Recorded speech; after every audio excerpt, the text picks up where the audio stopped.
Thank you. Okay, good evening, ladies and gentlemen. Thank you all for being here for this meeting of the Town Board of the Town of Carmel. Tonight's Town Board meeting is a Town Board work session. Before we get started, we're going to have the Pledge of Allegiance to the flag, but before we get up to do the pledge, after the Pledge of Allegiance of the flag, I'd like everybody to pause for a moment of silent meditation, and please keep in your thoughts and prayers, there's 2 young men from this community that are missing out in Idaho in a terrible, very horrific, tragic accident that they were involved in. I'm saying missing because they haven't been located at this point. But they're from Mahopac. Their families are longtime residents of this town and this community. They go back many generations and years.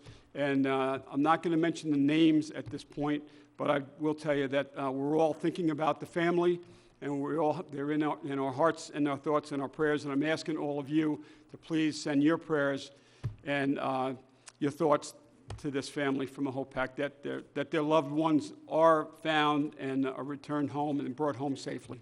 So we're going to have the pledge, but after that, we're going to pause and please keep this family in your thoughts and prayers. So Jonathan, could you lead us in the pledge? Yes, sir. Pledge allegiance to the flag of the United States of America, to the republic for which it stands, one nation, under God, indivisible, with liberty and justice for all. If you please remain standing for a moment of silence.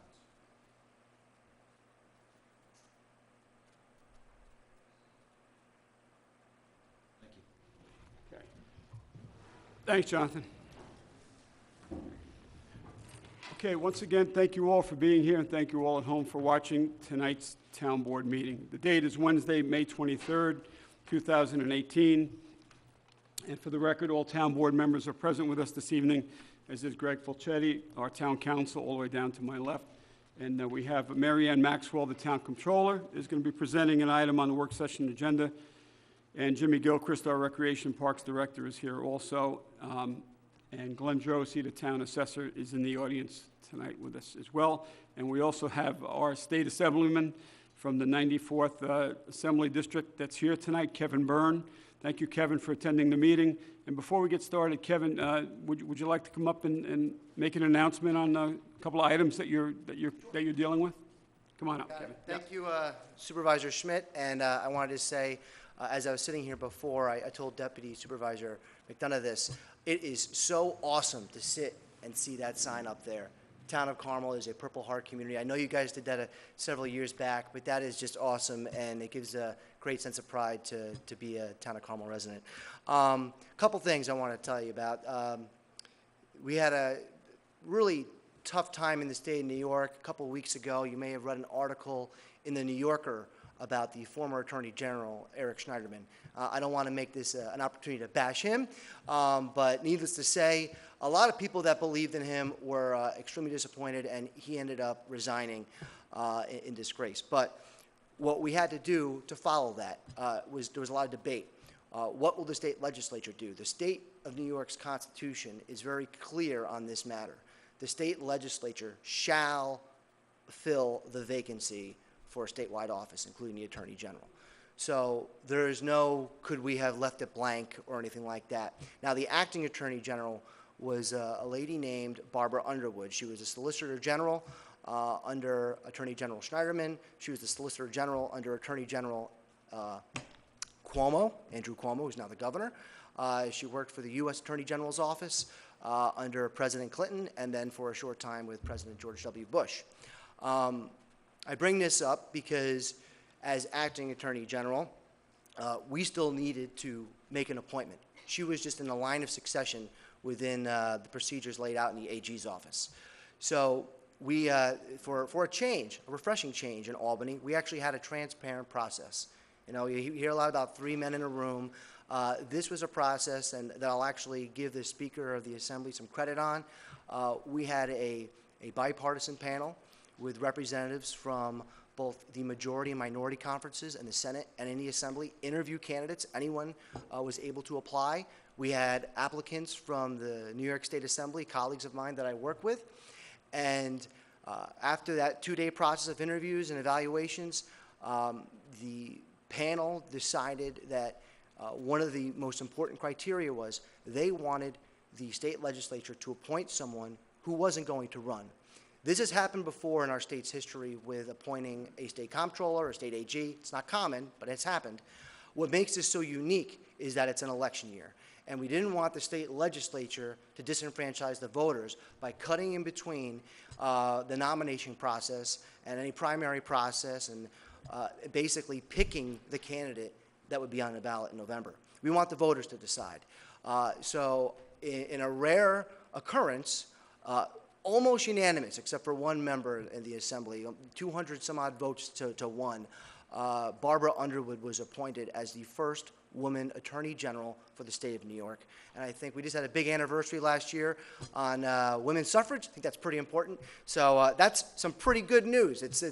We get a lot of frustrating news out of Albany with taxes and mandates, and I know you folks as the town board can relate to that, but I thought that was really refreshing. Another thing coming up, this is what I really wanted to talk about.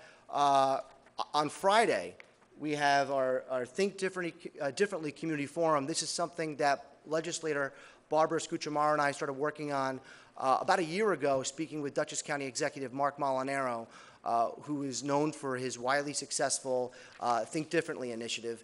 It's a platform, a call to action, if you will, bringing people of various different backgrounds, leaders in government, community leaders together and challenge them to think differently and create a more inclusive environment for people with special needs. So you can certainly learn more about this platform, everything from government services to community events, and how we can think differently to be a more welcoming environment, again, to those folks with special needs. It's going to be held this Friday, May 25th, at the Putnam County Bureau of Emergency Services building. That's 112 Old Route 6 in the hamlet of Carmel, New York 10512, in case you didn't know. And, of course, all of our elected officials are welcome, and so are members of the community. And one thing I forgot to tell you, Kenny, May 29th, Tuesday, you may have read in the paper a couple months back, the Senate had their hearing on the utility companies. We also had, Kenny, I know you came down to Somers to JFK when we had the utility representatives there answering questions, if you want to call it answering questions, of the ratepayers and our constituents. The State Assembly Standing Committee on Corporations, as well as the Committee on Energy, is going to be doing its hearing in Westchester County. It's going to be in White Plains, so a little bit of a trek for our friends here in Carmel, but that's going to be May 29th, and let me find the right time right here. I'll be there, even though I'm not on energy or corporations. They did say that I could at least sit there as a courtesy because of the constituency we have. So the address is 148 Martine Avenue, White Plains, New York. And again, that's going to be head of Assemblymember Paulin and Assemblymember Cusick. So if you have any questions, public's welcome to attend and be happy to hear from you. All right, my office is located at 3 Star Ridge Road, Brewster, New York. Phone number is 845-278-2393. Call me if I can help. Okay, great. Thanks, Kevin. Thanks, appreciate it. Okay, so we're going to move on with the meeting at 6 p.m. We had our informal roundtable discussion by town board members on various town-related business and matters.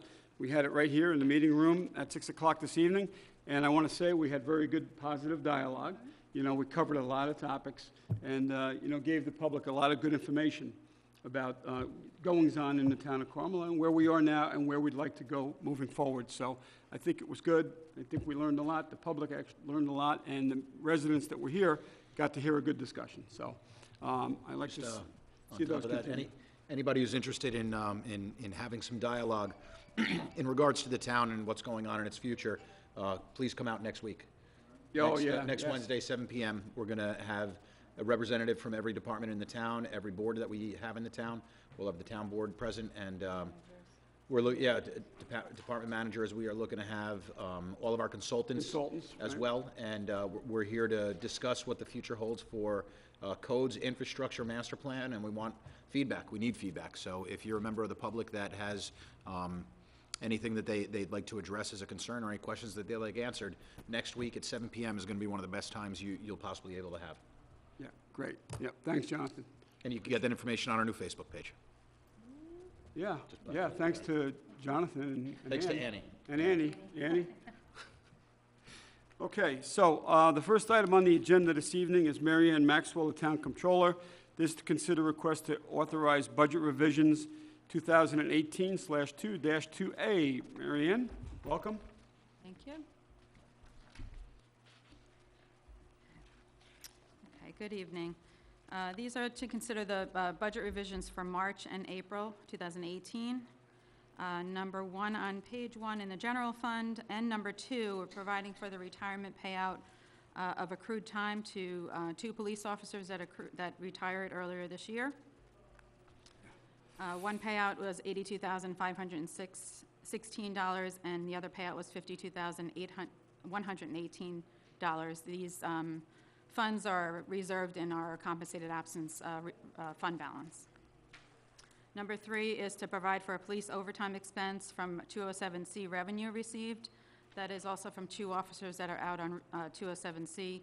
We received money from workers' comp 207C, $58,000. That money is going to be applied to the police overtime line.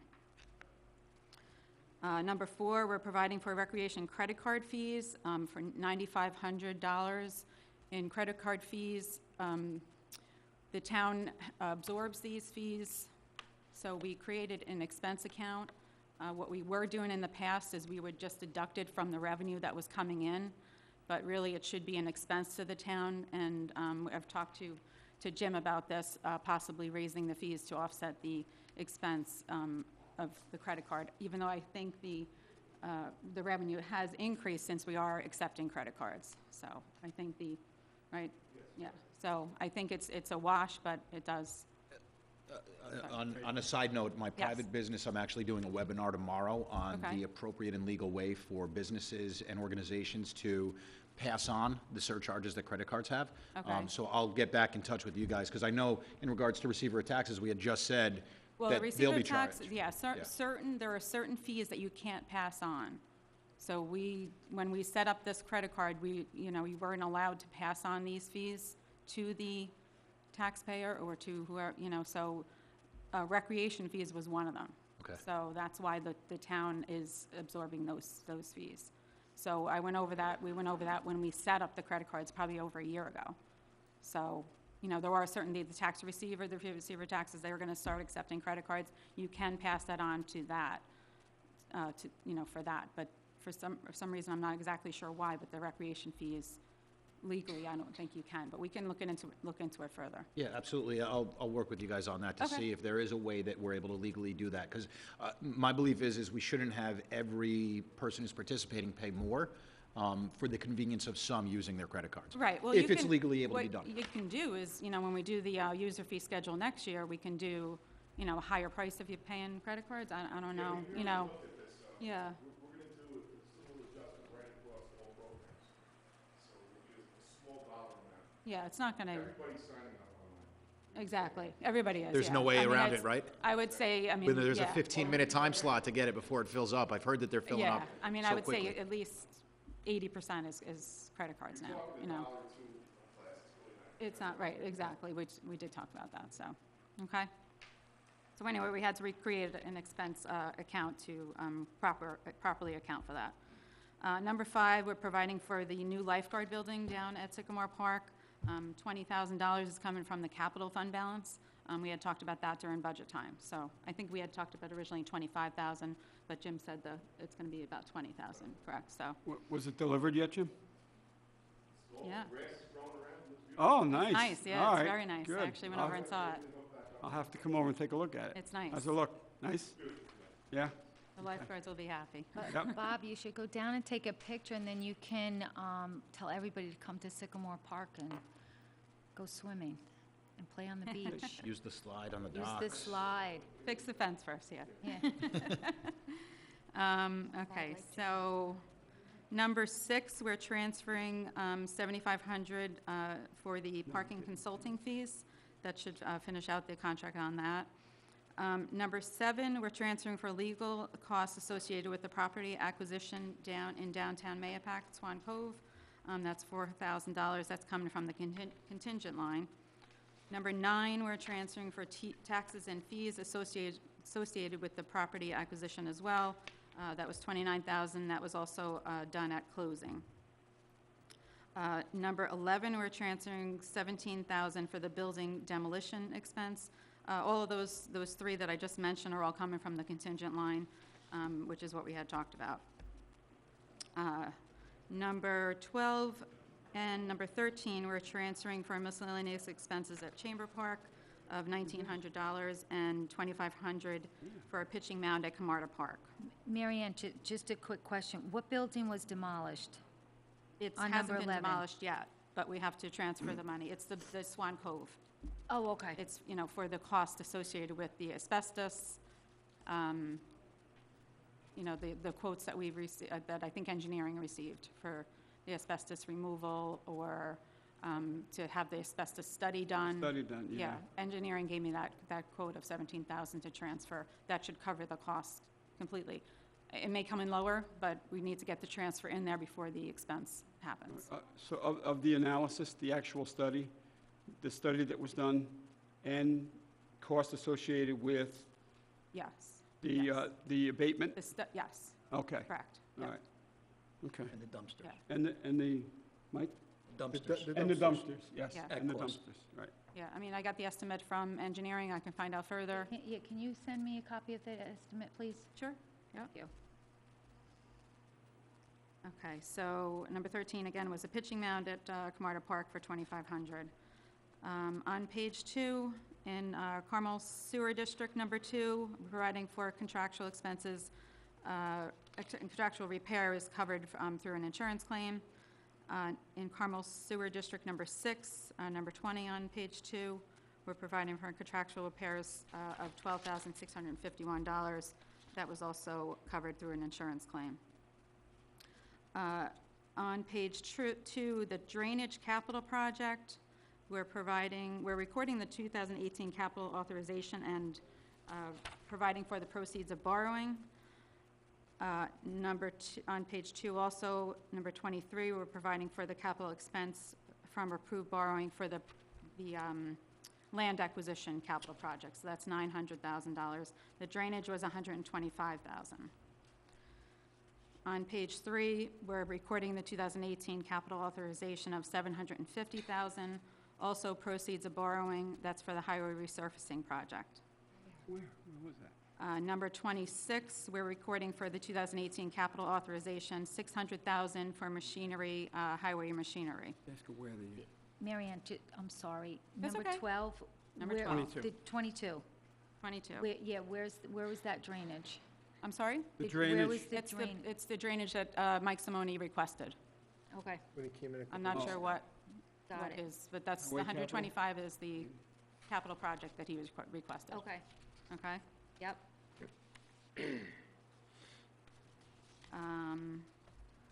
And on page 3, Cumber Water District number 2, we're providing for the capital expense from approved borrowing through proceeds of borrowing of $2,300,000 in Water District number 2. And then on the next page, 2 additional budget revisions came in that we need approval for.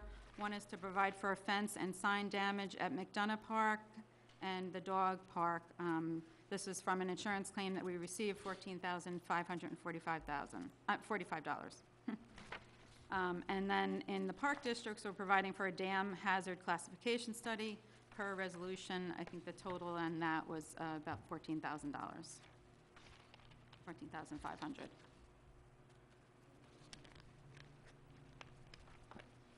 Mary Ann, Okay? Yes. on 27 other expenses, $323,100.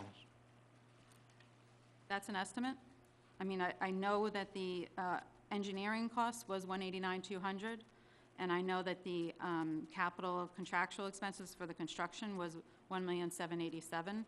The approved borrowing was $2,300,000, so that really is, hopefully. It's a float to see if we need it. Exactly. So Hopefully it will people come that in hear lower. 2.3 realize that we're not spending 2.3. Yes, I mean, in that $323,000 will be the borrowing, bonding cost. It will be anything additional, if necessary. See, we've always spoke about 2 million, 2 million. $2,300,000 And is when the I hear approved borrowing. 2.3, I just want that explanation form. Yes.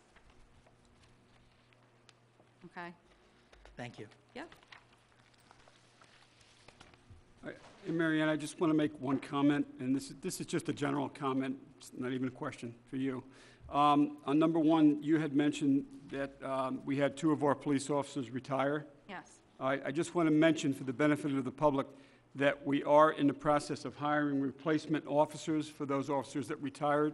We hired one a couple of weeks ago, a brand-new police officer that's going to be going through the academy. The academy starts in July, so he's brand new. We're not going to get the benefit of having him on the road until probably early next year. I'm thinking January, February of next year, because he has to go through the academy. Then he has a couple of months of field training with a veteran police officer, field training officer, so we really won't be able to plug him into the schedule until such time where he's what they call cut loose and he can cover a sector on his own. But we have 2 transfers that I was just notified of today that the Chief of Police, Mike Kazari, has interviewed 2 gentlemen that are employed by other police agencies outside of the town of Carmel that are interested in transferring here to the town of Carmel. So he has those 2 gentlemen, 2 fine young officers that would like to come here to work for the Carmel Police Department. The chief and Detective Sergeant Nagel are in the process of doing the investigations on those officers, filling out the paperwork, processing them. And town board, at some point within the next 2 or 3 weeks, the chief is going to be bringing those officers here to be interviewed by the town board. So I just wanted the public to know that, yes, there are 2 officers that have retired, but we're filling those retirements with new officers. And you heard tonight that we hired 1 already as a new officer, and there's going to be 2 transfers, so that's a total of 3. So I don't know if it's safe to say we're +1. The chief will be up here in a minute to say we're not. But, yeah, so you heard 2 retired, but we're hiring 3. So I just wanted the public to understand and have that information that we will be hiring officers as they retire, as the chief, request officers for patrol duties, so, okay. Did you have anything else, Marion? Yes. Oh, yeah, Yes. number 2, I'm sorry, yeah, the next 2. Next one is special district debt and reserve balances as it relates to the tax cap levy. Yes, I just wanted to just go over, have a discussion with the town board with regard to there has been a lot of discussion about, new debt, and, over this year and what's coming. So I just wanted to just make sure the board is aware of the debt that we have taken on or approved this year. And then I know that there's, future talks about taking on some more debt. So in 2018, the new money that we have authorized is the $125,000 in drainage, highway and machinery of $600,000, road resurfacing of $750,000, the land acquisition for $900,000, Water District 2, $2,300,000, and that's only a small piece of the puzzle for that district. Water District 9, we've already authorized a ban for $90,000 to cover a part of the engineering study, but we will be authorizing the ban of $792,000 if that project does go forward this year, which I hope it does. But and then we have $3,350,000 in the water meters. Okay, now that was authorized. Again, that project hasn't started, so I'm not sure if I would ban that entire amount, but at some point, we will be borrowing that full amount. So in October is when we do our band sale and bond sale. We talked about the land acquisition being 5 years, so that has to be paid back in 5 years. So we will be bonding that out separately at a 5-year bond. The water meters, if you can look at the page that I included, some of the water districts have substantial fund balance and would be able to fund their district's part of the cost for the water meters through their fund balance. So I also wanted to talk to the board about fund balance as well. Moody's likes us to have fund balance.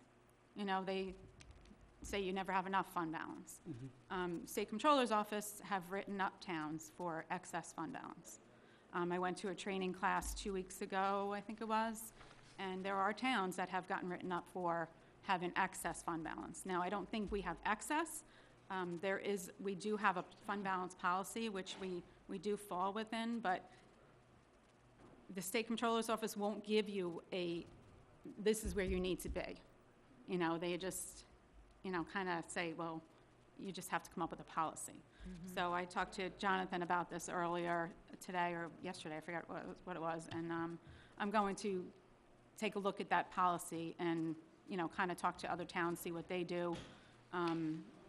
Maybe talk to the Association of Towns, they offered some guidance as well, just so we can get to where we need to be within the general fund, because the general fund, we do have $10 million in fund balance as well. Well, I'm sorry, the general fund, we have $8.4 million, and the highway fund, we have $1.7 million. So this is the highest we've been in, if you look at 2011, we were at $3.5 million. Yeah. And now we're at $10.1 million. So it's good. It's not, if we're gonna get written up for something from the state comptroller's office, it's not a horrible thing to get written up, but it's something that we should just look at. As opposed to, okay, well, we could pay off debt with our fund balance instead of borrowing, pay off bands. So there's certain things that I'd like to look at, All right, good. of course, with guidance from the board. So the other thing I just wanted to mention is that as we're taking on the new debt, and I think Councilman Lupinacci mentioned this when Mike Simone came to the board for the highway, is that we're going to be looking at, new proposed debt net of retiring of $200,000. So, I'm just concerned about the tax cap, the tax levy cap come 2020, 21. This is just what we've approved. So if we're talking about borrowing for the airport, if we're talking about the community center, if we're talking about Water District 2, if we're talking about Sewer District, the extension, the debt is gonna have to be, obviously paid back, and that's gonna affect our tax cap, our tax levy cap. We may have to override the cap in future years if we're taking this all on now. And, 2020, 21 is when, we do have a carryover from our Sewer District 2 debt. I think it's about $500,000, so we can use that probably in 2019, maybe a little in 2020. But it's gonna, 2023. Yeah, it's gonna catch up with us. That's all I just wanted to Yeah, I see that. make sure that the board is aware of. yeah, Mary Ann had worked up some numbers for all of our special districts recently, and we'll be bringing this up next week when we start talking about infrastructure. So again, coming out Right. next Wednesday at 7 is going to be great, because we're coming up with numbers on what $1 million is going to cost each household in each special district. And when we start talking about infrastructure, we're not going to talk about small numbers. They're going to be multi-million-dollar projects, almost every one of them. So it's going to Yeah. be a very important thing for us to look at, is making sure that we're controlling debt in the appropriate way. While money is quote-unquote cheap these days with the current interest rate environment, it's still something that we have to look at what the long-term ancillary effect will be. So Mary Ann, I know you're going to be instrumental when we start having that discussion on infrastructure next week, and thank you for getting those numbers and working up this information, because it is something that is in the back of our minds. Right. And we want to make sure that we're putting money in the appropriate places, but unfortunately, it's got to come from somewhere, and in reality, it always comes from the taxpayer. Exactly. Like I said, I will look at with the water meters. I think I will really look at what we have in the water districts. So like Water District 12 has, a good-sized fund balance. So their cost of the water meter project probably will not have to be borrowed, because they would be able to pay for it because they have fund balance. I think Water District 1 may have enough, so I'll look at this as we go along, and, keep you guys in the loop with what we do or what we decide to do. There are some districts that will be able to fund it through fund balance, the water meters, But if there's capital projects that come up, infrastructure, then we have to come up with the balance, say, if Water District 12 has a, infrastructure, then, maybe we won't, use fund balance for the meters, so it's good that we're all, kind of getting the ideas out there and Right. And we'll move forward. So what I just handed out is, shows our outstanding debt service schedule through 2039. The one I wanted to point out is the one all the way to the right, which is Sewer District Number 2. That debt will be retired in Sewer District 2 in 2020. So Water District 2 and Sewer District 2 are pretty much the same taxpayers, so that will be, a help to that, Yeah. those taxpayers. I just wanted to point that out. The spreadsheet here that shows the net of retiring debt, that is just for town-wide. This here, it includes the special districts. So you can see what districts the debt is retiring. Sorry, Kenny, Water District 8, you're going to be paying till 2039. Yeah, I see that. That's not good. But 39. And the Sewer Yeah. District 1 Extension 3 That's also the one we is just did. through Yeah. 2038. Yeah, but it's nice, a lot, a lot of them Yeah. are off. Yeah, but So- unfortunately, They're gonna come back I just on. thought this getting was into a a good, this capital plan. this will be helpful, Jonathan, also next week when we, yes. when we're looking at, what districts have, So I'll keep these. Yeah, have we'll also, existing debt. we'll be bringing that in. We're also going to be bringing in the information in regards to the New York State pilot program that we were part of in regards Yep. to the inventory for one of our water districts. We're going to talk about trying to get an inventory for all of our water and sewer districts so we could come up with a true capital plan based on the replacement of our assets in each one of our special districts based on what their life expectancy is and what the costs are. And unfortunately, we're going to have a lot of missing pieces of the puzzle because we don't have any of these studies done, other than the one that we're in the pilot program for. And New York State is starting to realize that this is going to become a pressing issue over the next couple decades for every municipality, not only in the state, but across the country. When you talk about how you're going to be removing solid waste and how you're going to be distributing clean water, unfortunately, a lot of these technologies that were put in place 50, 60, 70 years ago are coming to their end of life expectancy. And we see these emergency repairs all the time. We're going to have to come up with true capital plans for replacement and for repair and for what the future is going to hold. Unfortunately, everything comes with a dollar figure. So we'll have to Right. try and figure it all out together. Exactly. Yep. But yeah, this will definitely be there next week as well. Okay. So I'll keep this. So, Mary Ann, just a quick question. On the unreserved fund balances Okay. for the districts, and you had mentioned that perhaps, because some of them have, significant unreserved balances, how much of that balance that's unreserved, would you be able to give us a number on how much you would recommend allocating towards the new water meters? Yes, I those do. districts? I Yeah, mean, I don't know if I have that. I did start working on that. I took the unreserved fund balance and, then I'm, costing out how much the meters are gonna cost. Obviously, that's an estimate. And then, we'll, So you may not allocate, see, you mentioned Water 12. yeah. Theirs is a $221,000 404 in reserve. Yeah, I don't know what their cost is for the meters. I don't think I have that here. But I think, I'm pretty sure that they would be able to fund the cost of the meters that are allocated to that district. That was given to me from the engineering department back when we bonded at the $3.3 million. So, yeah, I did, in quick looking at it, yes, Yeah. they would be able to fund Okay.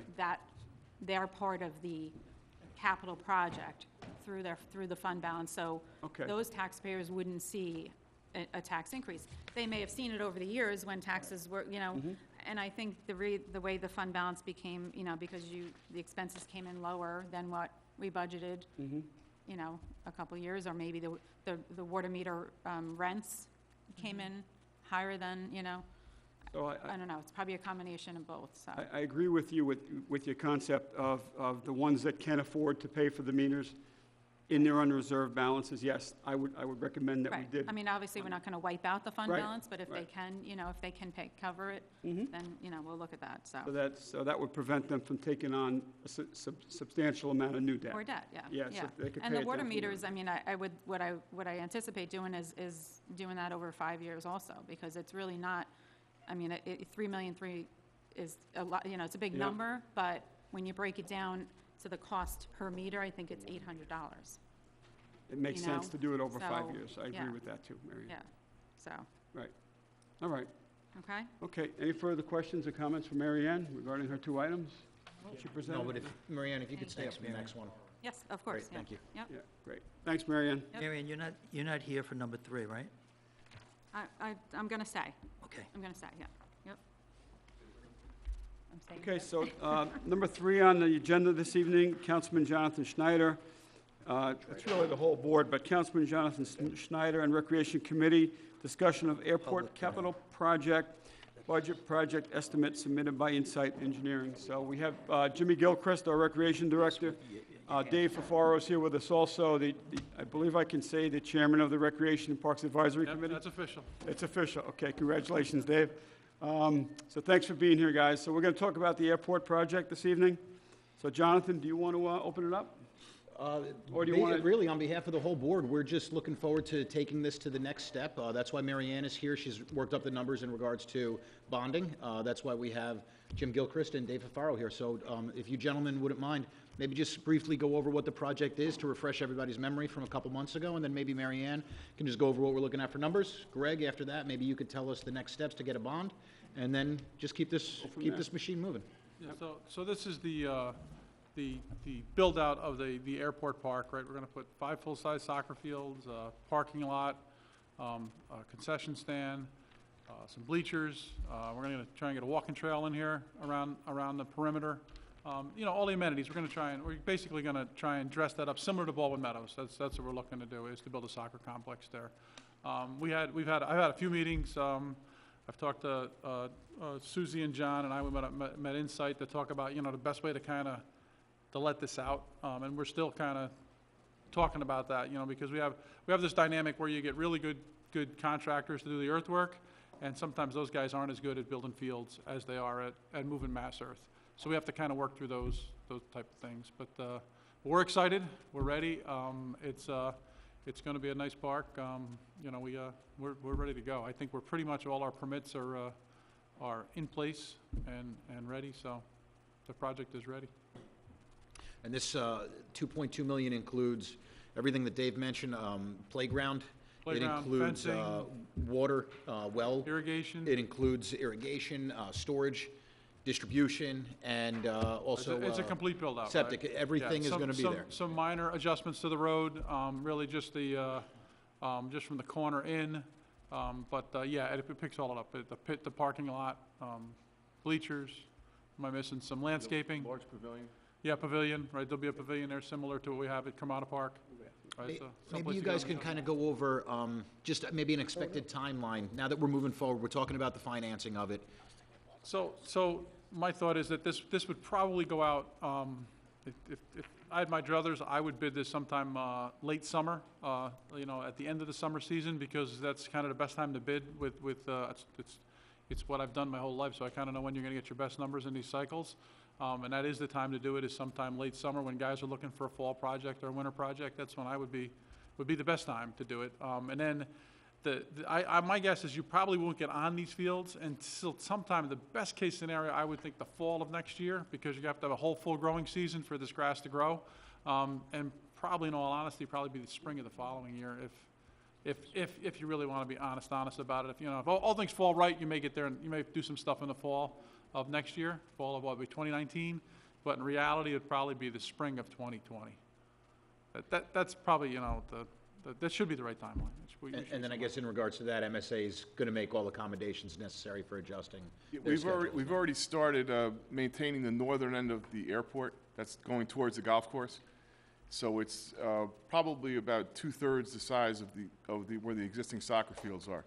So there is potential for us to, as you come up around the water tanks where those trailers are stored there, turning that into a parking lot and using those field areas that they're already there. It's and really then county property, right? it's county property, yeah.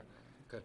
we have We're to- working hand in hand with the county on this as well, because they're going to be instrumental Yes, for and the swells that need to be built. The county is doing the phosphorus reduction down to Lake McGregor, and my understanding is that Insight Engineering is under contract to provide those documents, and that should go out relatively soon as well.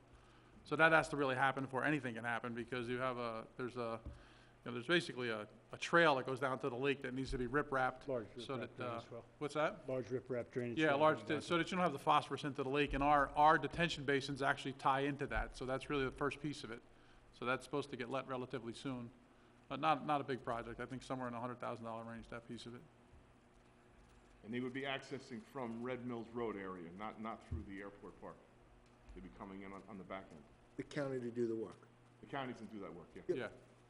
Yep, the county picked up that piece of it, right? Yeah, I just, when you say that, I don't want the public to start saying the park access is Yeah. going to be through Right. Red Mills. It's just to do Just to do the work. construction work. Just their construction work at the county, yeah. Dave, I apologize. Did you mention when the county was they were gonna go out to bid for that work, or? So, we met with Jeff earlier in the week. He told me that he had gotten a PO to prepare the documents. So how soon the county goes through stuff, I'm not sure, but it sounds like it's in the works, right? Okay. All We right, should, great. we should actually reach out to the county, you know, not to be mean, but the squeaky wheel gets the oil. Yeah. Yeah. You know, they very receptive, but we could just, you know, keep asking them, that's all. Yeah, John Tully's, he's the person to contact. He's the, okay. I called up there, and also Fred Penna, they would give you a pretty good timeline on what's going on. And I believe their funds were through a grant, right? I Yeah, believe, Senator right? $100,000 grant that they received from Yeah. Senator Murphy. Correct. Okay. All right. Mary Ann, maybe, I guess if the town doesn't have Yeah. any more questions, maybe Mary Ann can go into the aspect of the numbers on it. Yeah, I just wanted to ask, and for the public's benefit, I wanted to confirm something with Mary Ann. When you hear us throwing out numbers of millions of dollars and not being able to make a cap on water districts, sewer districts, the board's hands are tied on that. Right. We're mandated to do those things. Right. When you hear Dave and Jim talk about building a park and bonding $2 million, that's where we have a discretion. That's where we can call the shots. It's important for the public to know, and I want Mary Ann to tell me if I'm right, that for every $1 million the town borrows at today's rate, it's about $7.15 per homeowner, based on the chart that you gave me showing $14.27 per taxpayer. That would be on Oh, a I see. 15-year. Yeah, that would be, okay. Yep, based on If a you're looking at 15 this, yes, 15 years, 2.2 million would be $14.27. So, yeah, 1.1 would be $7. And for the public's knowledge, in all your years here and being the assistant controller, take out the crazy years of the last 5 where the country was in turmoil. Have you ever been able to borrow money at this rate? 3 million? 3%. 3%? Actually, it's been lower. It's been low. It's been lower. But I'm saying, Yes, yeah. since It's, the crisis.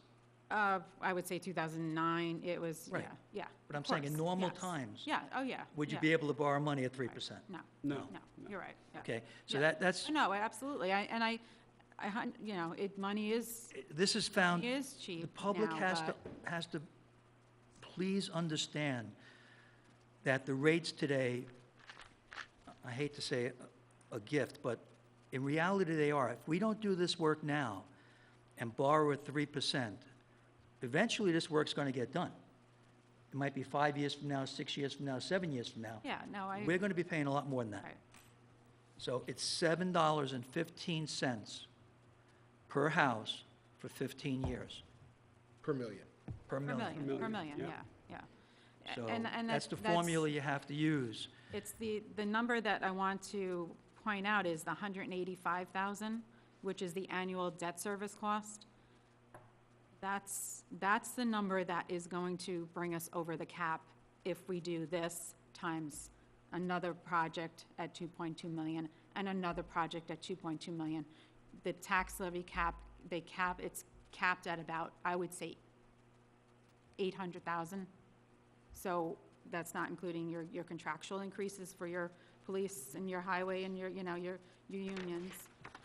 We're locked in on that. We're There's no locked in on discretion that, there. right, exactly, your benefit costs, so your debt is included in that tax levy cap, so that 185,000, the first year you start borrowing, that's when it's gonna It's going to kick in.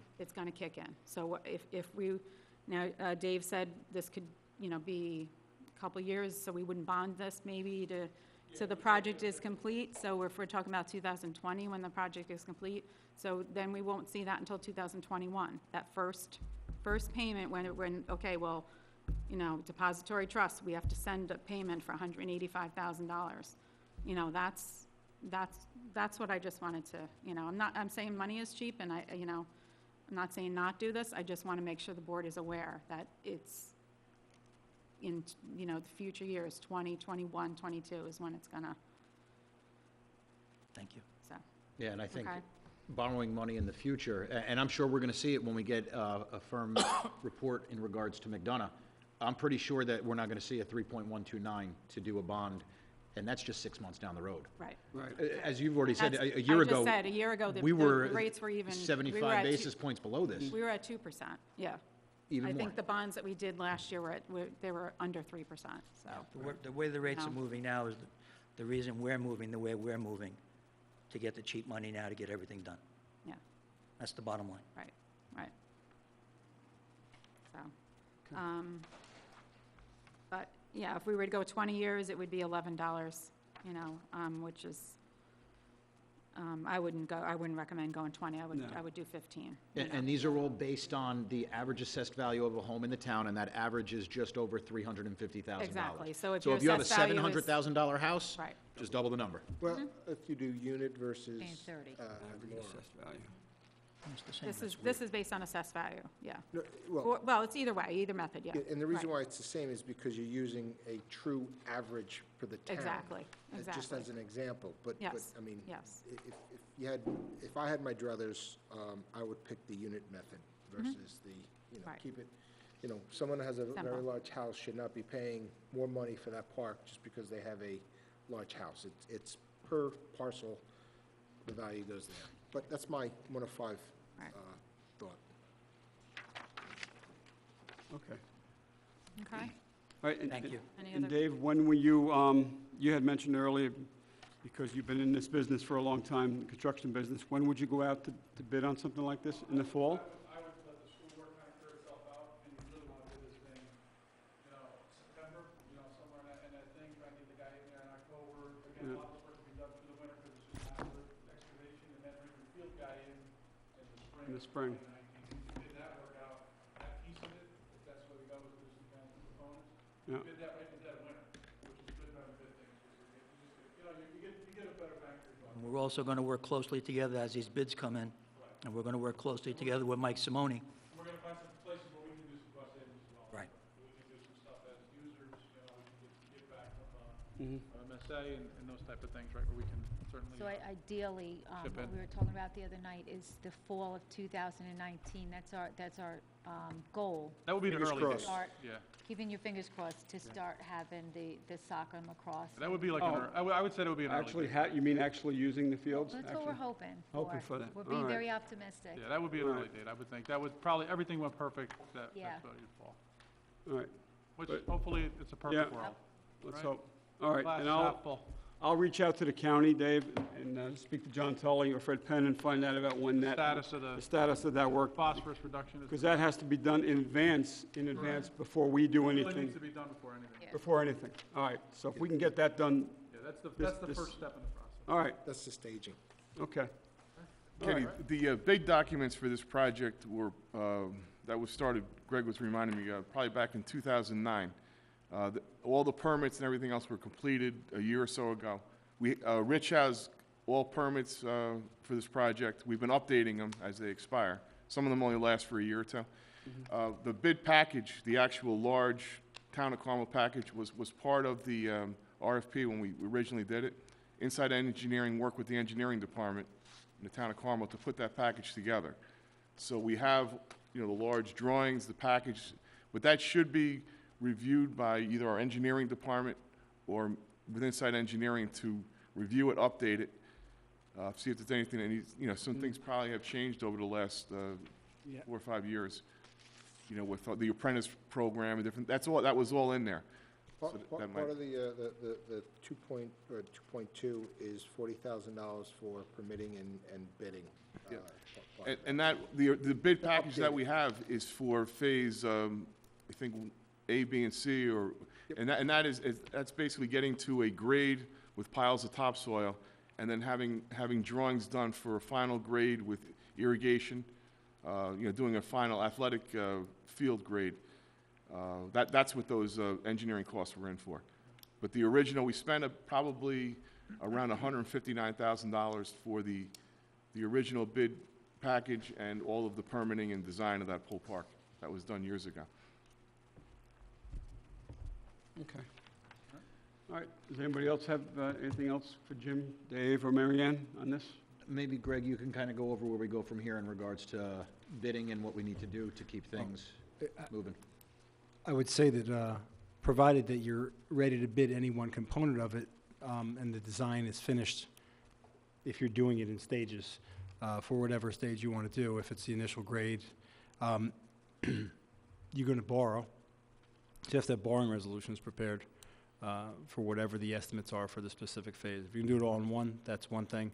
Or if you're going to do it in 3 phases, which is what I'm, right, 3? 2, I would say, 2, yeah, okay, 2 phases. That's what I'm hearing, that you can separate it. My guess is you're probably going to do it in one shot in terms of the borrowing as an overall not to exceed or borrowing up to an authorized amount of $2.2 million. You have to have that in place before you award the bid anyway. So as long as the design is done, you can authorize the borrowing, start the process for that. And then once the borrowing's in place, then you can consider finalizing the bid documents and getting it out to bid. Okay. And we have bond counsel to do that. Once we give them notice about what the status is, they can prepare the draft resolutions for the board's consideration. Okay, Usually turns them around about a week. It's not a long process for them. all right, so when do you want to move forward with these? I would say, With the bid, With the we're not ready. No, but no, the borrowing. with Oh, with the the borrowing, I borrowing we think can. I defer to the Yeah. comptroller and see what the recommendation Yeah, I would be. mean, I can reach out to Douglas Goodfriend, our bond counsel, tomorrow, and he can prepare that for the next voting meeting. It doesn't mean you borrow for it right away, it's just an authorization. Authorizing up to. It's It up starts- to, yeah. Starts the clock on the estoppel period, which Yeah. is what you want. My Okay, thought is so- if we could do that and at least, we as the governing body here that has control on the finance, at least takes that step forward, we're going to allow Parks and Rec Committee to start doing what they need to do, make sure that they stay with the engineer and get things ready to go. So at least we have what we needed to do in place, and Right. it's ready to go for when everything else falls in line. Right. Yeah. We have a little bit of time, a lot. We have a little bit of time to kind of get our ducks in a row and what we want in each package, right? So, Yeah. and that, again, I think is a component of Rich and Insight will have to get together and kind of, right, put those, whatever sections it is and whatever pieces we need to put together. Right? Okay, Makes Sounds sense. all right, great. So Mary Ann, you'll reach out to Doug Goodfriend with respect to the borrowing, and we'll go from there. For the, That's the 6th, so The you have, 6th you have for- some time. for June 6th? Is that enough time? Okay. All right. Good. Board, you good with that? Yep, that's I perfect. think it sounds great. We just Okay. keep these wheels moving. All right, yep, fine. Thank Good. All right, thanks, everybody. Thank you. Thanks, Dave. Thank you, Dave and Jim. Jim. Thanks, and Mary Ann. Mary Ann. Okay, next item on the agenda, number 4, Rich Franzetti, PE Town Engineer, consider request to accept a proposal for the extension of a contract for the purchase of chemical supplies. Good evening. As the board is aware, last year the town of Carmel received bids for public bids for chemical supplies for various water and sewer districts. The contract was awarded to Slack Chemical. At the time the contract term was commencing was 1 year on July 7th, 2017, with one-year extension at the unilateral option, Town of Carmel Town Board. Slack has adequately performed service in the needs for the chemical supply since July 2014. We therefore recommend the town board exercise this option to renew the contract. And it would, commencing in July of this year and be for a period of 1 year. We will let the bid out again next year, probably in the spring. We already have that on our calendar to do. Okay. And Rich, this company, Slack Chemical, we've been doing business with them, as you stated. They're a very good company. They're very prompt and efficient. They're very good with our taking care of the water and providing the chemicals for the water and sewer districts. Correct. They've adequately serviced the And they've, districts, and there's been no problem. And you're fully comfortable with them, Rich? Yes. Okay. All right, and the operators, I believe they have a very good relationship with them Yes. well, and, all right, so I recommend that we renew Slack Chemical. Yep, that's perfect. Okay? Mike, John? Yeah, fine. Okay. All right, Rich, next, number 5, This is consider a request to accept a proposal for the extension and renewal of IT services for the town of Carmel. Okay, so the current IT support contract agreement with Sullivan Data expires on June 30th of this year. The support contract provides IT services for the town of Carmel here and IT management for the computers used in the police cars. The existing contract is at $51,050 per year. I requested, in the interest of time, that Sullivan provided a proposal for continuation of support.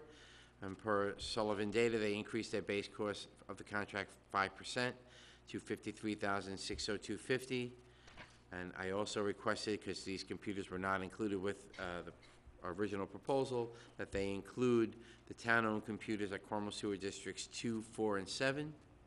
And those are $750 per computer. Therefore, the total cost of the contract would be $56,602.50. It should be noted that Sullivan Data will keep the base cost the same over the next 3 years. So, based on town of Carmel procurement policy, we may advertise this request for proposal. However, due to the technical nature of this work and the classified confidential nature of the information of the work to be considered, this is considered a professional service, and the town just may agree to extend the existing contract with Sullivan Data. There are sufficient funds in the budget for this work, and we recommend that you renew the contract with Sullivan Data for our computer services and IT services here in the town. Okay, Rich, just one question. Who was providing the IT support services for Districts 2, 4, and 7? Sullivan Data was doing that as an on-call basis. So when we Okay. needed them to come in this way, they're under the umbrella when they will update machines and as necessary based on how we treat our machines here in Town Hall. So Sullivan was doing it, except that we were paying him, per visit. Yeah. It worked On out an to about. on an as-needed basis? Yes. Okay. All right. You don't know what the, Mary Ann, do you know what the costs have been over the years with 2, 4, and 7 as far as IT support services, that they were being done ad hoc and on as-needed basis? Do you know what those numbers were, by any chance? Okay. All right, that's fine. You don't have to. I think they're giving a good number to $750 per computer is reasonable. I don't want a nickel and dime, because $750 is a nice number, but at the same time, they're asking for a 5% contract increase. But So, keeping it flat for 3 years. So it's 5% as a jump and then flat for the next 2 years after that. Yeah, but the 5% jump is in the beginning, Correct. so it's 5% over 3 years. No, they're gonna keep that number at 56,000 for the next 3 years. Right. Correct. Okay. Maybe That just a sounds a point of little heavy to me. clarification. In regards to the water districts, were they separate in order to keep the cost allocated to the water districts? Or was it just those three, for some reason, weren't included in what we had done previous years? They weren't included. But we have every other water district and sewer district already included under this. This is the only ones that have town-owned computers to them. Okay, so I'm not sure if it's appropriate, and Mary Ann, you'd probably be able to tell us, in order to keep those separated so that it could be allocated directly to the district as a district expense? Yeah, we would be doing that. They're gonna invoice us accordingly, and we would allocate it to each specific district. Perfect. So it doesn't go to the general fund. They will invoice us, and we'll pay them, and that's just an internal bookkeeping. Okay. Yeah, no, that's, Rich is right, that I do know. If we were to purchase a computer for a sewer district, and I know that has come up, I just don't remember what the cost was, it would get charged to that district. Okay, so then I guess somewhere in this contract, it'll have it broken down, what the district each one costs, and that gets separated out fully. You guys take care of that. Yeah, absolutely. Okay. Yep.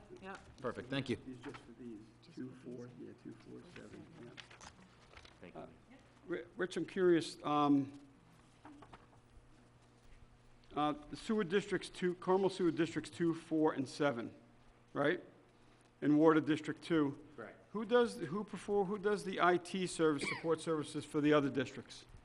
We don't really have computers in any of those other districts. Oh, okay. So- So these districts are the only districts that we have computers that need to be serviced? Correct. Water and sewer, okay. They're the microfiltration, so 2, 4, and 7, dealing with microfiltration. Okay. And then Water 2 has its own program that's there, Okay. computer that's there. Yeah, and I think with the microfiltration, we are reimbursed from the city.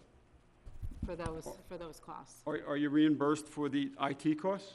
For the IT, yes, it's all included, you know, we're reimbursed for those costs. So now we'll be able to do that back to the city at that rate, at the Right, 750. exactly. Okay. Yeah.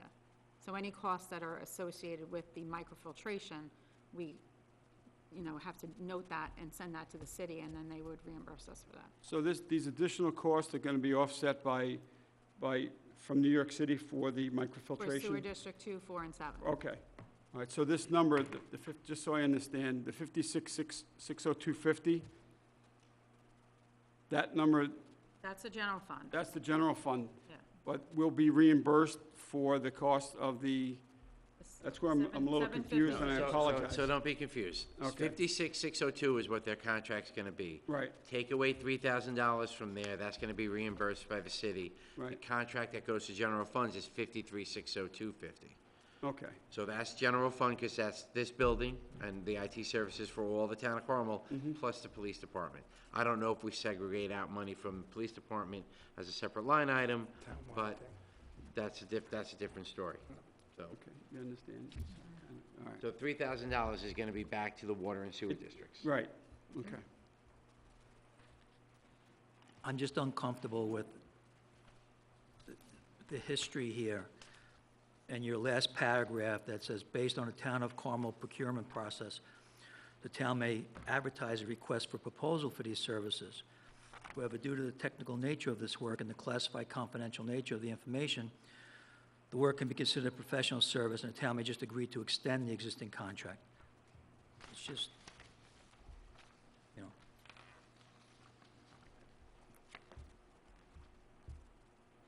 That's right, Kevin. Doesn't sit comfortable with me.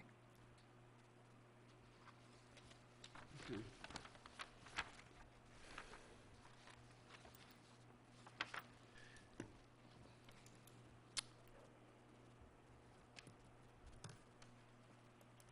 Well, if we back out the,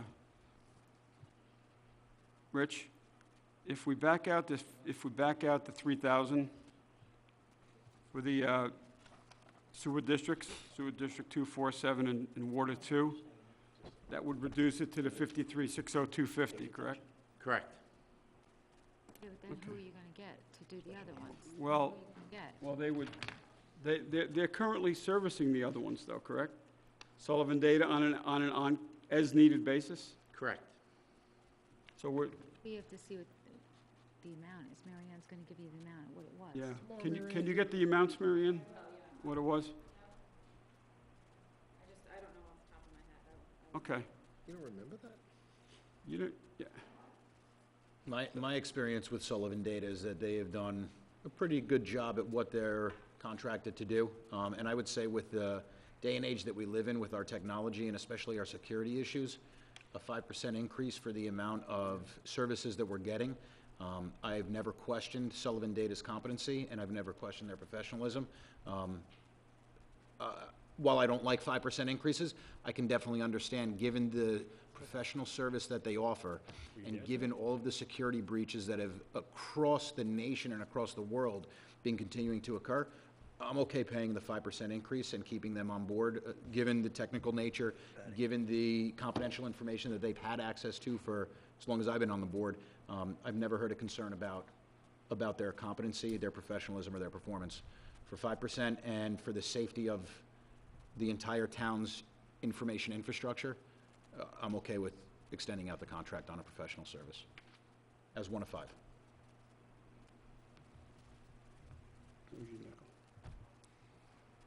Okay, good. Susie, did you have anything?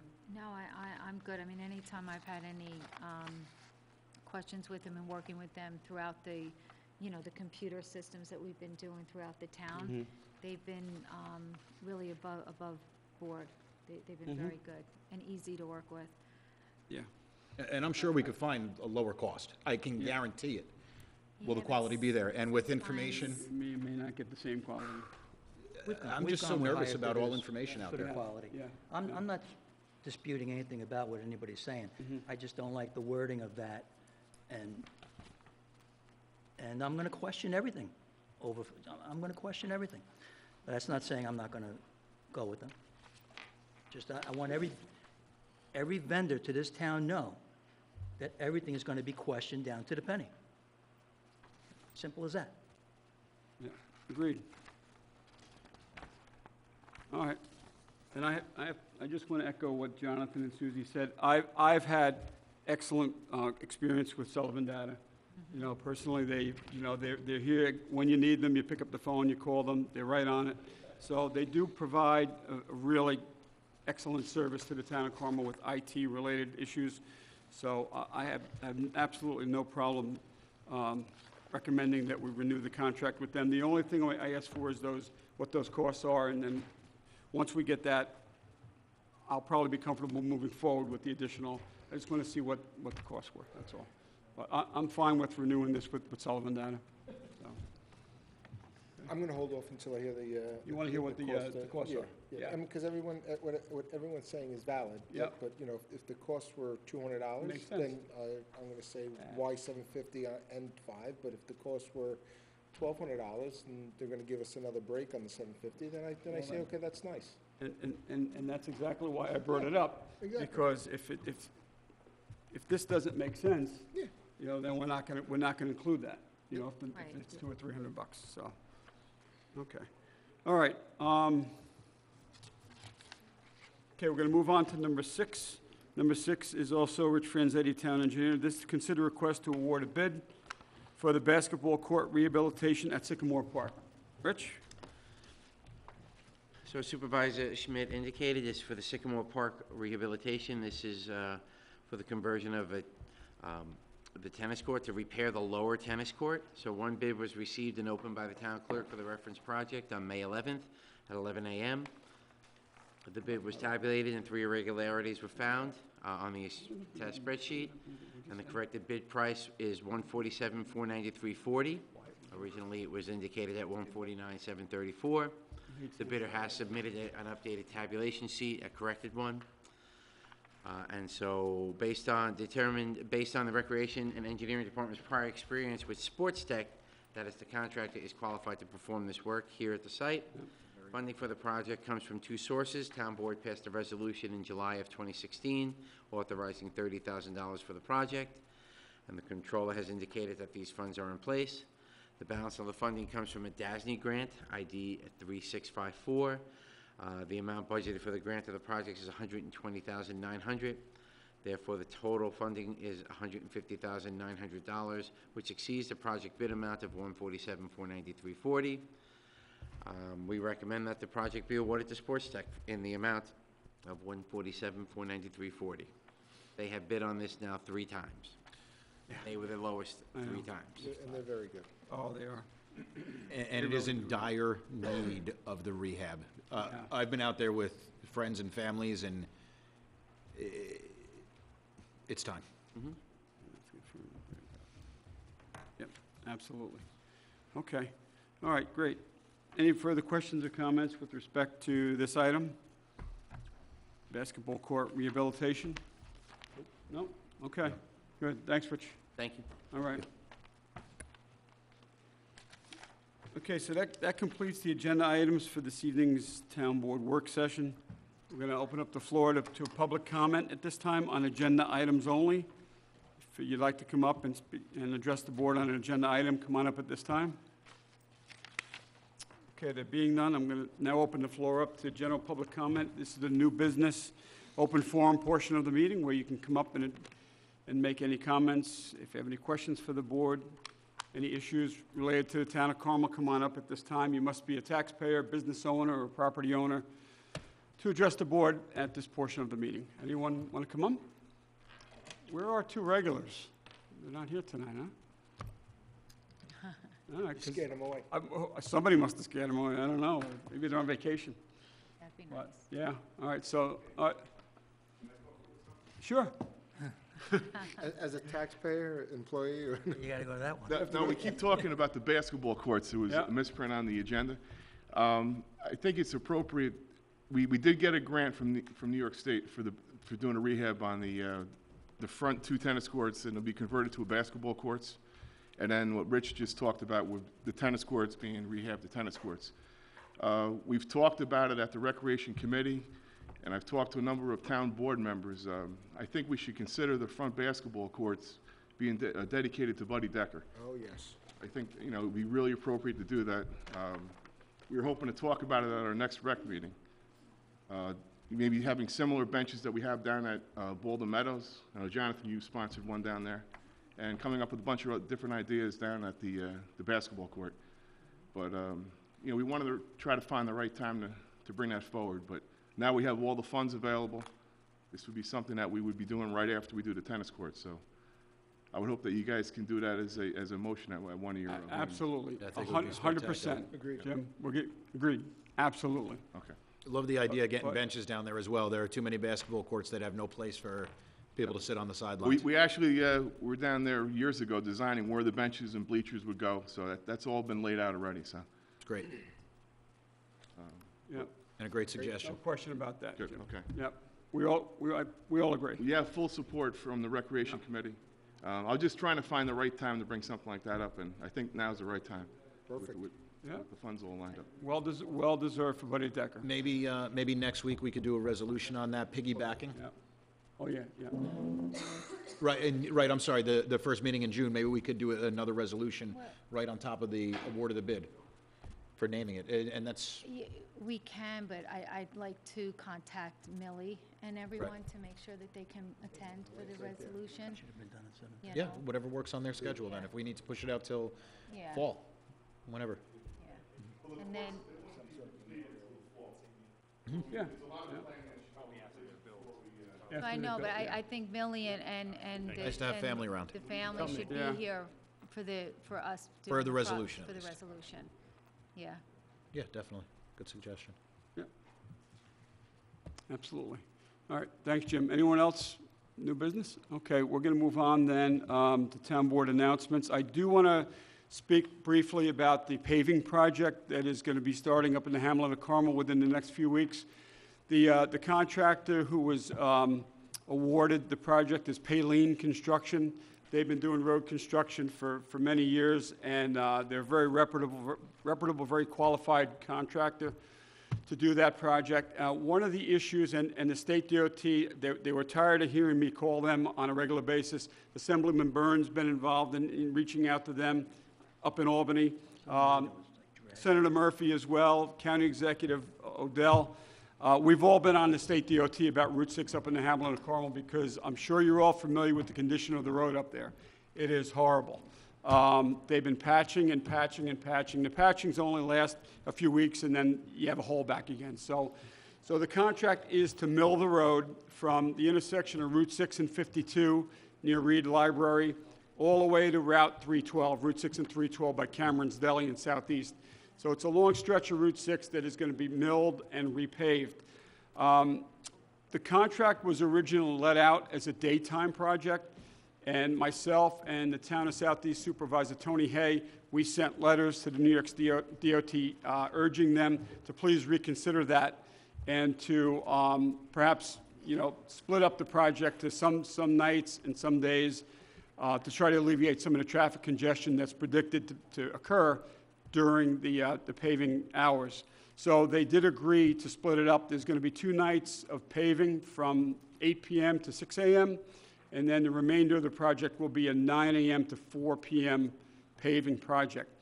While paving activities is going on and while the milling and the filling with blacktop is going on, you're going to see along what they call a train of vehicles. There's going to be the milling machine, there's going to be the dump trucks that the millings are going to be dumped into, and they have to keep that going. So you're going to have a long train of vehicles up there going in both directions. They'll do one side, then they'll move over to the other lane. So just expect a lot of activity up in the Hamlet of Carmel within the next few weeks. Right now, what they're doing is they're prepping the road for the milling and paving, so they're working on catch basins, they're working on shoulders, getting the shoulders ready, because the shoulders are going to be repaved also. So they're doing advanced work. So use extreme caution when you're traveling up through the Hamlet of Carmel from last week up until about the 3rd or 4th week in June. So paving itself is going to start June 11th. So you'll see paving activities then. The road is not going to be, once they mill the surface of a road, if you're familiar with how milling works, they mill the old blacktop up, and you have a rough surface underneath, which is the item 4, that is the old road base. They're not going to leave that exposed at night, so cars aren't going to be driving over that. What they're going to be doing is milling a section, and they're going to fill it right away with blacktop and roll it out, and then move on to the next section. So you're not going to have that rough surface up there during the paving activities.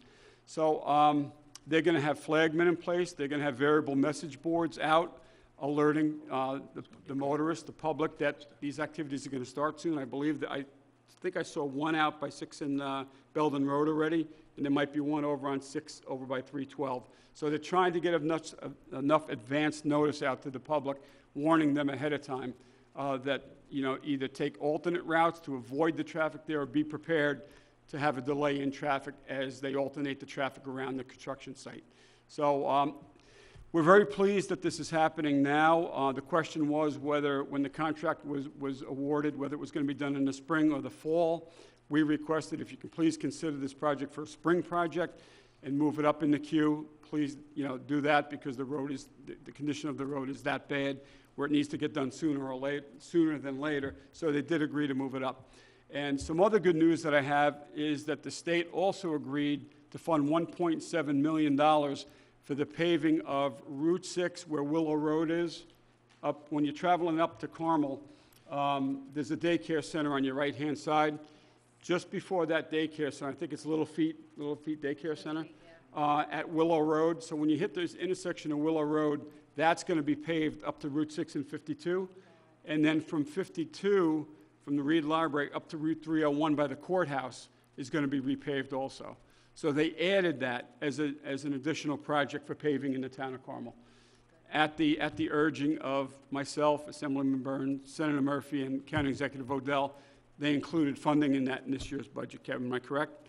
1.7 million for that? Okay, so that's going to get done this year also. That's probably going to be in the fall that they're going to complete that. So these two projects in the Hamlet of Carmel are going to really benefit the motorists and the traveling public. So, and the businesses are going to benefit too. We're going to have a nice smooth surface. So we're very pleased that these projects are moving forward. So, anybody else have anything? Yeah, I have a couple, Ken. Good news and bad news. Personally, I like to always get the bad news first. We received a visit from representatives of the DEP regarding the 7 acres on Route 6 for recreation, and regarding Lake Lenida for the water users up in the hamlet. And let's just say it wasn't good, but this board has always discussed their backup, and their backup will go into play as soon as we have a chance to sit down and discuss it together in private. But we will move forward against New York City to make sure that people that are drinking water out of Lake Lenida aren't paying for it. It's their water. That's the first thing. Second thing, tomorrow, hopefully sometime tomorrow, they'll be testing the oil tank in the middle of Mahopec, so they can start taking it down on Friday. And it's a start, okay? All these little things are going to come together in a couple of years, and we're going to look at a different downtown. And for the press that's here tonight, I hope you don't make the mistake, the other press, which shall be nameless right now, that reported the project that we've worked very closely on as a board, together with the planning board, together with the county executive, together with the governor's office. It's not a $1 million project, but it's a $100 million project that's coming to the town of Carmel, in the hamlet of Carmel. And this company had a choice of Jersey or Carmel, and they're coming into Carmel. And this is notification to the businesses that are out there that listen to this widely broadcasted informational meeting. We're open for business, and we're going to work with you as long as it helps our taxpayer base. I want to make that perfectly clear. Hopefully this stimulates it with the hotel and everything else. When this gets out, well, like I said, there were representatives from the governor's office that Kenny had lunch with, together with Mary Ellen, or county executive, and this is big. They offered. I cannot believe we don't have more press on this. I can't Yeah, believe. Where did they get the $1 million? It was an oversight. Yeah. And 1 million didn't stick out. Then if you read the article, it's 100 100 million. million. This is a $100 million project. This town has not seen the likes of this. and 150 it's- jobs, too. Yeah, almost 200 jobs, and this entire board has worked very closely with the planning board, the county legislature, and the governor's office to make sure this comes to the town of Carmel.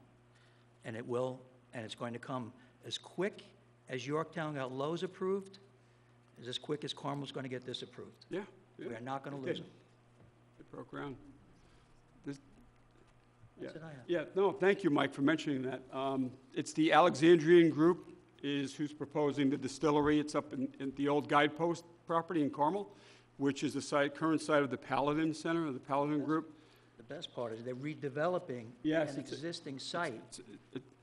It's a redevelopment, Mike is correct. It's a redevelopment project of an existing site. So, which, it'll move it through the planning board a little bit faster because of, it's Not- just a we're not redevelopment. disturbing. It's not, they're not disturbing anything. Traffic has been an issue, or traffic. When Guidepost was in operation, there were 400 cars that were parking there on a daily basis. There were many delivery trucks, tractor trailers delivering books and periodicals, picking them up and delivering. So that type of traffic activity has been going on there for years and years and years. So this is actually less traffic that's being proposed by this project than when it was Guidepost. So the traffic impacts aren't going to be great. They're actually going to be less than when it was operational as Guidepost, so. Zero burden to our schools, tax dollars to the taxpayers. Yep. And Mike, you had said the county legislature, really, it was the legislature and the county executive, Mary Ellen Aldell, that were very instrumental in helping to bring this project forward. So I'm glad to see that it is moving through the planning board. And as Mike said, it's going to get done. Hopefully, they'll have some type of approvals in place within the coming months, and they can get started on it. So they're excited about it. We're excited about it. It's great. Couple hundred It's- local jobs. It's absolutely wonderful for the town of Carmel that this is coming here. Absolutely wonderful. The merchants up in the hamlet of Carmel are going to benefit from this. Tax revenue, property tax revenue. There'll be a shift, a little bit of a shift from taxes, from maybe the residential tax base to the commercial tax base. Glenn, what would that do to the tax base? Well, I don't know, at this point, yes. Yeah, it would improve it. They're going to improve it. Wrong answer, Glenn. It's going to improve, it's going to benefit right. So the more commercial development that we have and the more commercial tax revenue that's brought in, it offsets it a little bit on the residential side of the taxes. Sure does. All right, thank you. On that note, I think two of the underlying explanations that the company had used and why they had chose this location, I think should be pointed out. One was because of the workforce education level that's in the area, which speaks highly about the demographic Yeah. that we're in. But two, and I think most importantly, is the reference to the Hudson Valley region, and particularly this area, for tourism based on the transportation and ease of access to that site. I think what we need to do is truly begin to look at what the future is going to hold for tourism, because 100 years ago, that was the economy for our town. My belief is that we need to look at doing a room tax, because we will have a hotel here. First one on board is going to be the one who gets the room tax. It doesn't tax any resident, it only tax people coming in. They're not going to choose a different hotel. They're going to choose a hotel here. So we, as the town of Carmel, I believe, should start looking into that. Get that on the books. And even if we do before we get a hotel, I think it's something that will benefit us greatly. I believe tourism is going to be a big push in the area. Vacations have been the biggest trend. We have Airbnbs, which council and I had discussed previously on what we could do about that. But we definitely need to be ahead of the game on this. To see a distillery coming in that has such a large investment that they're willing to put into our town, into our county, and into our region, I think that we need to be working hand in hand with them. We need to do it responsible, and we need to make sure that we have everything in place to make sure that our residents and our taxpayers are involved in this project. And I believe the room tax is going to be a big part of that. Yeah, Hey, Ken? yeah, yes. Just add in with the owner. This is a Romanian company, and they're worldwide. But His reason for picking that mountaintop, it reminded him the beauty of the lake, Of back in, the beauty of overlooking the hamlet of Carmel is what won him over to Jersey. And just want to say that out there. It Yeah, was the he- beauty. he- This man could have went anywhere, but he actually said, it reminds me of my hometown overlooking the lake. yeah. And that Back in was, Romania, yeah. that was the swaying decision, it Yeah, really it was. sure was. Yeah, and he also mentioned the beauty, the scenic beauty Of the area. Of the area. Absolutely sold him on the town of Carmel. Yep. As opposed to New Jersey. So, But John said it perfect. It was Yeah. it's the beauty of everything, but it really hit him with looking down on the hamlet. And that's what, the final thing that made the deal. yeah, exactly. So, all good stuff, good news. How'd things go tonight, Dave? Good over there? Okay, okay, beautiful, perfect. All right, does anybody else have any other announcements? If we could, it's the beginning of summer. Again, I think I say it almost every year. It's not just a great sales weekend, but there's a very impactful reason behind the weekend that we're having now. We're having services up on Route 52. Oh, yeah, VFW yes. there on Sunday at 11.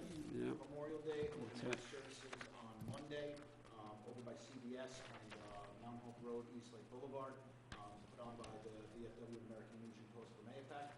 If you have an opportunity to get out to one of them, it would be impactful. I think it's important to pass the message on, especially to the next generation, about what Memorial Day You gonna be able to go is to all any? about. It's the day that we honor those who gave the ultimate sacrifice, defending the freedoms of our country on foreign soil, and hopefully everybody will take at least a moment to reflect on good times and hopefully some great weather. Are you gonna be at the Carmel VFW on Sunday? I'm out of town, but I will be in uniform on Monday. On Monday? Okay, all right. Okay, good. And Monday's the parade from Clark Place, right? That's where we walk through town, march through town, right to the memorial, to the monument? Okay. All right, good. All right. Town Hall, this is the final announcement. Town Hall will be closed Monday, May 28th, 2018, in observance of Memorial Day. Offices will reopen on Tuesday, May 29th at 8:30 a.m. So we'll close this coming Monday. We'll reopen on Tuesday, 8:30.